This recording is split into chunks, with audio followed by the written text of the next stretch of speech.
तपाईलाई अप्पर मुस्ताङमा फेरि पनि स्वागत छ। अप्पर मुस्ताङको नेचुङ भन्ने ठाउँमा 3950 को हाइटमा हुनुहुन्छ है तपाईहरु। तलबाट आउँदाखेरि तपाईलाई गाह्रो साह्रो केही टाउको दुख्ने केही गाह्रो भएर छैन नि हैन।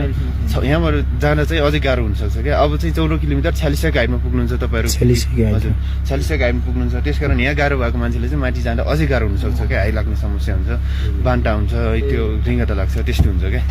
गाह्रो भएको छ भने चाहिँ यतै बस्नुस्। तपाईहरुले तपाईहरु साथीहरुसँग फर्किन सक्नुहुन्छ है। गाह्रो भएको छैन भने चाहिँ जानुस्। तपाईहरु अब यहाँदेखि 46 को हाइटमा चाहिँ कोरोला बोर्डर चाइना, नेपाल र चाइना बीचको कोरोला बोर्डरमा जानुहुन्छ। त्यहाँ चाहिँ हाम्रो 24 नम्बर पिलर छ है। त्यो 24 नम्बर पिलर चाहिँ 10 गज क्षेत्रमा छ। 10 गज क्षेत्र भनेको चाहिँ दुवैतर्फको जमिन जोडिएको जमिनको बीचोबीच स्थानमा चाहिँ हाम्रो 24 नम्बर पिलर छ है। 24 नम्बर पिलरमा चाहिँ तपाईहरु गइसकेपछि त्यो 24 नम्बर पिलरमा माथि के कुनै पनि सामानहरु के टोपी, स्क्याप हैन, त्यसपछि त्यो पन्जाहरु, चस्माहरु, जुनसुकै सामान पनि, सानो सामान पनि त्यहाँ माथि राखेर फोटो खिच्ने काम नगर्नु होला। फोटो